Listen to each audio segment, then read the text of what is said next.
Boys, it's Chind. Welcome to my top 10 most must-watch slash entertaining UFC fighters in 2026 list.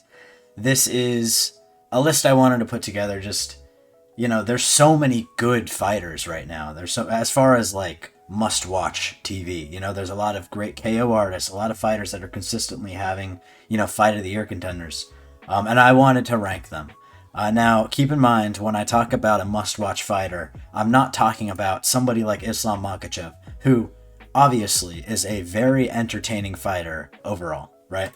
Good fights every once in a while, good finishes every once in a while, but consistency is key in this list and will get you higher in the rankings. He'll have a fight like the Jack Della fight, or a fight where, albeit it's not his fault, a fight like the Moicano fight, which is very lackluster. It's just not a good win to have. A quick disposal of 4-day notice Volk, you know what I mean? Like, I don't rank those very highly here. You'll realize as the list goes on, I am ranking overall fight quality over finishes. So if you're a good finisher, like, I don't know, like Ilya, for example. Ilya doesn't have the greatest fights ever, but he has some of the best, most lethal finishes you'll ever see. I will rank that lower than a guy like Gaethje, for example, who's consistently putting in fight of the year performances. So, that being said, starting off with number 10, Big Obama. Big Obama, man. This guy's a fucking beast. This guy's absolutely like the benchmark for must-watch fighter. He doesn't really have bad fights. He's had like one lackluster performance, but he's made up for it with like 7 or 8 good fights off the top of my head. In the UFC, he's just really, really exciting all around. These are some of the things that he's done to get him on this list. An insane comeback against Chitty Bang Bang at a fight night in 2022, where he got his fucking entire brow cut open and then he came back and won. That's a fucking crazy win. And the fight was insane. The fight was retarded. He killed Jack Hermanson recently. And every single fight with Obama, it's a guaranteed banger decision or flatline KO. Like, he was a TKO KO machine going into the UFC, and he still is. And when he goes to a decision, it's usually insane. The one fight I can name that was kind of weak that he's had was the CLD fight.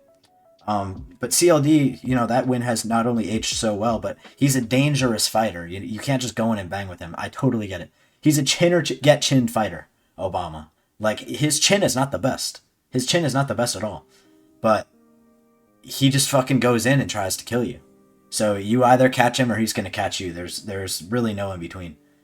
Moving on to number 9, Gene Silva. Fight of the year contender versus Lopez. That round 2 is one of the greatest rounds I've ever watched in my life. It was literally just balls to the wall swinging for like 3 minutes. First person to KO Charles Jourdain. This is the most underrated thing. Nobody talks about this. First person to KO Charles Jourdain. And I know, Charles Jourdain sucks. Fuck you. Alright, this is impressive. KOs Charles Jourdain with an uppercut. 2 weeks later, moves up a weight class on short notice against Drew Dober. And TKOs him there too.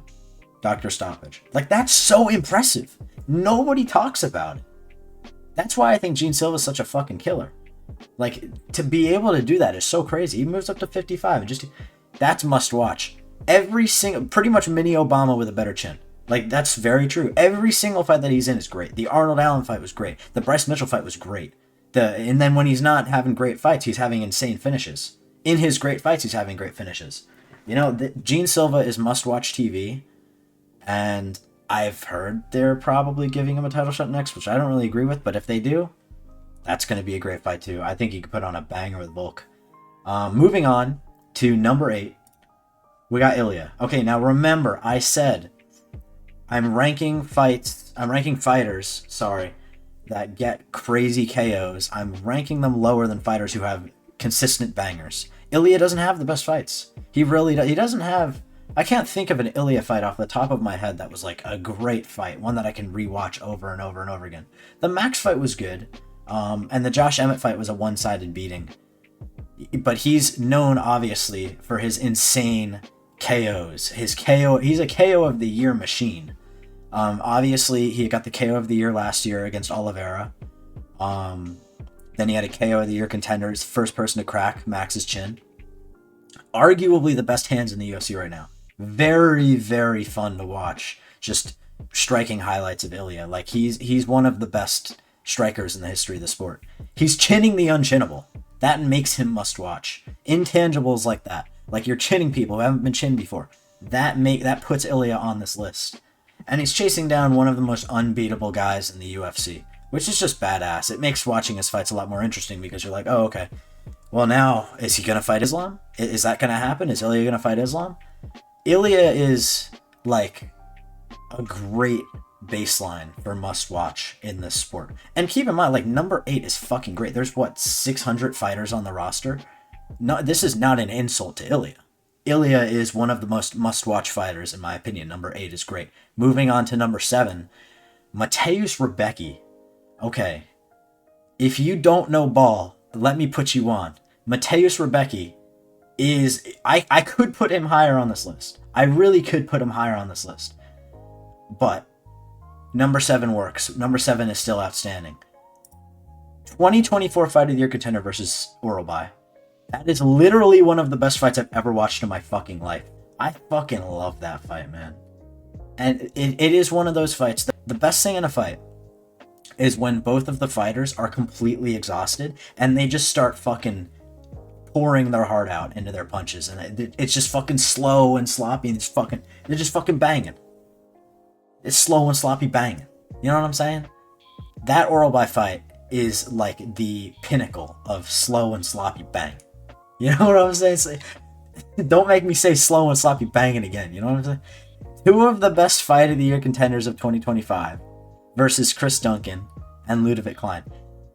This guy goes on the most generational 2-fight run I have ever seen in the Apex. He literally just put on 2 of the best fights of last year. Nobody talks about it. Nobody talks about it at all. Absolutely fucking insane. I think he lost both of them. He doesn't give a fuck. He just goes in and he fucking bangs you out against the cage. And he's literally a pure example of the heart and hands fighter. He is a heart and hands fighter. Good hands, good power, all heart. He is like Mateusz Rebecki. I should put him higher on this list, but he just is not doing it against the best fighters in the world. If Rebecki was like in the top 10, top 5 of his division, I would probably put him in the top 3 or top 4 of this list. He's guaranteed Fight of the Year material at the moment. He just has such a low sample size in that regard that it's kind of hard to put him, higher up. But that's number 7. Moving on to number 6. This might be a bit low for this guy, but regardless, it's a great placement. Carlos Prates. I was debating over putting Prates in number 5, and you'll see why.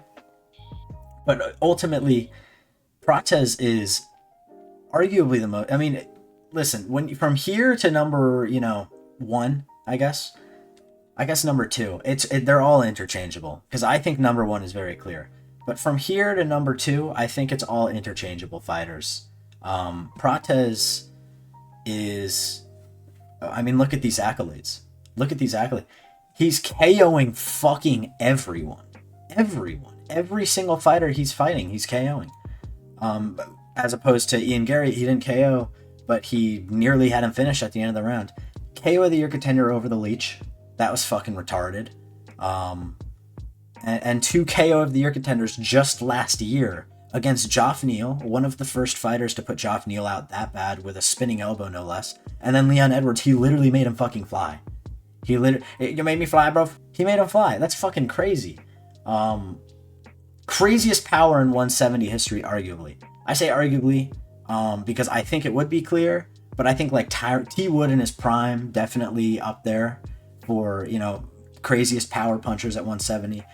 I would say Robbie, but he wasn't putting people out. He was kind of just like putting people out to volume. Every once in a while he'd catch you, but yeah, I mean, Prates is probably the number 1 most powerful 170 fighter of all time, unless I'm forgetting somebody.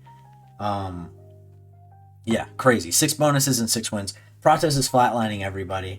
It's retarded. Now, before I get into the top 5, we're going to be going over some honorable mentions, some fighters that didn't make the list that are right there and maybe are interchangeable with number 10 or number 9.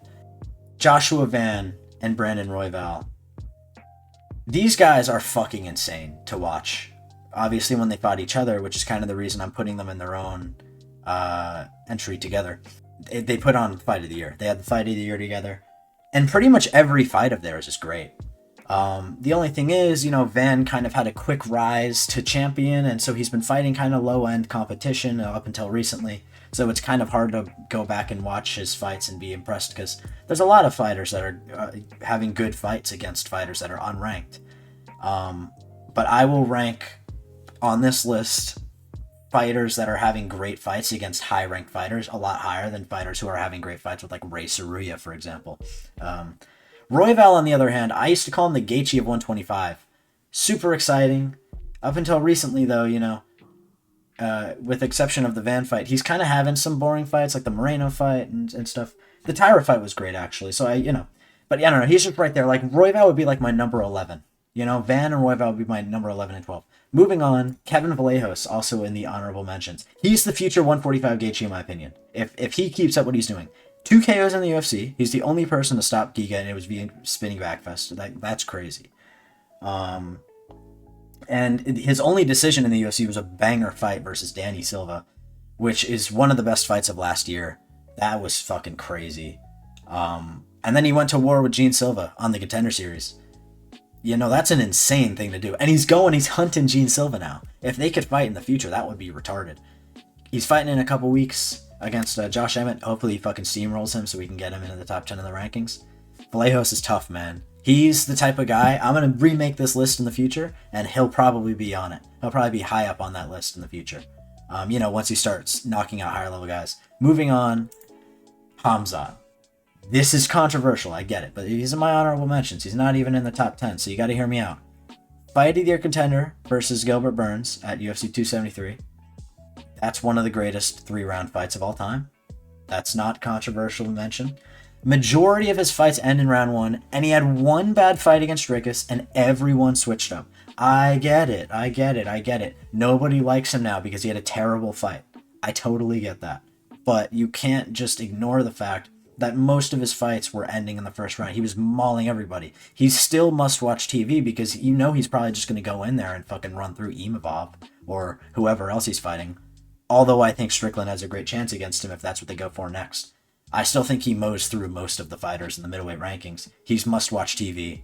A Khan, the only fighter I put a Khan for on this list, he literally never fights.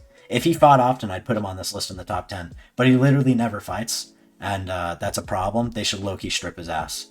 But yeah, that's the honorable mentions. Now moving on to the top 5 in the list, starting with number 5. Of course, Alex Pereira. Listen. Him and Prates were interchangeable. I was originally putting Prates over him, but then I realized, Prates isn't really having bangers, and Pereira had that fucking sick fight over, Khalil.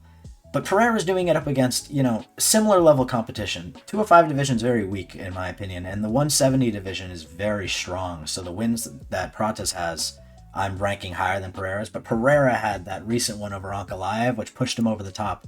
Obviously, as I said, the Fight of the Year contender. And then he has all of these KO of the Year contenders, which, just like Prates, KO of the Year machine, you can't really ignore it. So, because he's doing it technically at a championship level, I had to put him at number 5. He destroys pretty much everyone except for Jan. Obviously Bruno Silva, right? How the fuck did Bruno Silva survive Alex Pereira? But regardless, I don't need to explain Pereira. He's a fucking one-of-a-kind fighter. One of the most must-watch, most beloved fighters in the history of the sport. It's not even a debate. Moving on to number 4. Shout out to Bronx Oliveira. Come on, bro. Charlie Olives, my fucking goat. He's winning this weekend. I hope. As I said earlier, these next few guys are interchangeable. Charles is just the fucking goat. I don't know what the fuck it's. Charles is just the fucking goat. Look at these fucking accolades, dude. Look at these fucking accolades. Arguably the best one-round fight of all time versus Gaethje. I know there's...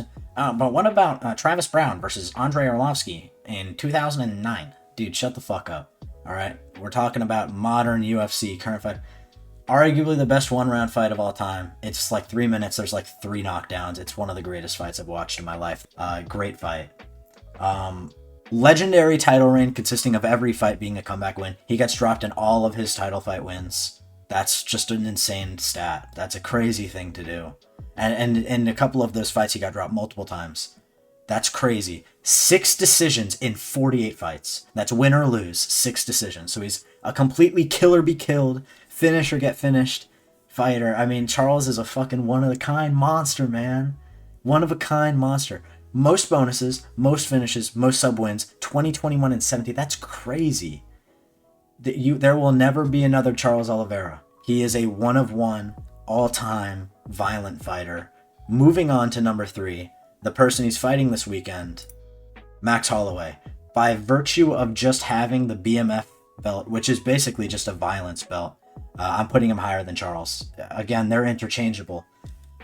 Max has some of the craziest fight of the year accolades you'll ever see.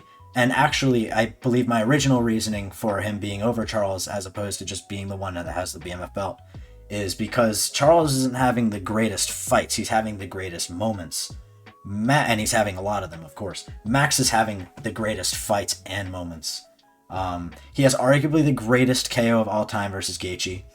All of these fight of the years. I mean, that's crazy. Twice with Poirier. I don't know why people don't talk about his recent fight with Poirier. That was an absolute war. And I thought that was one of the best fights of Max's career and Poirier's career. Nobody really talks about the fight. I guess because it was kind of like a wacky fight to put together. Because, people don't really rate the retirement fights highly because they're kind of just put together out of privilege. But it was an insane fight. The Yair fight was arguably his best fight he's ever had. That was insane.